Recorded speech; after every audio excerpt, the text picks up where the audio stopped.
بسم اللہ الرحمن الرحیم۔ آئیے ایک منٹ نہج البلاغہ کے ساتھ گزاریے۔ جناب امیر المومنین نہج البلاغہ کے خطبہ نمبر 183 میں حمد خدا کے لیے بہترین الفاظ ادا کرتے ہوئے مختلف حیوانوں اور پرندوں کا تذکرہ کرتے ہیں۔ ایک جگہ پہ جناب امیر علیہ السلام فرماتے ہیں کہ چیونٹی کو دیکھو، اس چھوٹے سے حیوان کے لیے اللہ نے رزق کے طریقے اس کو سمجھا دیے کہ کس طریقے پہ حاصل کرنا ہے، اور پھر یہ بھی بتلا دیا کہ اس رزق کو کس طریقے پہ محفوظ رکھنا ہے۔ کافل بہی برزقہ، اس کے رزق کا وہ خود کفیل ہے۔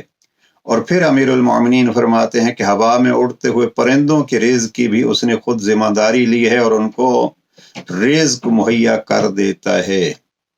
جب اللہ سبحانہ و تعالیٰ چیونٹی اور ہوا میں اڑتے ہوئے پرندے کے رزق کا کفیل ہے، تو اشرف المخلوق انسان کو بس اتنی توجہ رہنی چاہیے کہ اس نے جو رزق حلال کمانے کے طریقے بتلائے ہیں ان کو اپنائے، اپنی سعی کرے۔